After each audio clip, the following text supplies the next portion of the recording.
સાંઈબાના કીર્તનો વાંચીએ વિચારીએ. જુઓ, સાંઈ બાપા મૂર્તિના વર્ણન, ભક્તિના કીર્તનો, પ્રાર્થનાના કીર્તનો. દરેક કીર્તનમાં લગભગ કીર્તન પ્રાર્થના કે બાપા કે માફ કરજો, તમારા સંત, તમારા મુક્ત, તમારા હરિભગત કરે અવગુણ ના આવે, દોષ ના આવે. વચનામૃતમાં બાપાએ શ્રી કીધું કે વચનામૃતમાં અડધો અડધ ભગવાને વાત કરી ક્યારે સંત હરિભક્તોનો અવગુણ નહીં લેવો, નહીં લેવો, નહીં લેવો. અર્ધમાં જ્ઞાન વૈરાગ્ય ધર્મ ભક્તિની વાતો કરી. અવગુણ છે ને કાંકરી ઘડાને ફોડી નાખે ને એમ અવગુણ છે ને એ આપણને મોક્ષ માર્ગમાં વિઘન કરનારો છે. માટે બંધુ હંમેશા દ્રષ્ટિ ગુણ ગ્રાહક રાખવી, ગમે તેવો હોય. પણ આ ઘનશ્યામ પ્રભુના પગથિયા ચડે છે ને એ અક્ષરધામનો મુક્ત છે.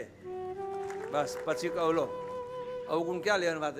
ગમે તેવો છે પણ ભગવાનના પગથિયા, ભગવાનના દર્શન કરે છે ને એ અક્ષરધામનો મુક્ત છે. જેટલો ગુણ ગ્રાહક દ્રષ્ટિ, જોજો આનંદ આપણા અંતરમાં બેઠો આનંદ વર્તશે. રાતે નિંદર સારી આવશે. હો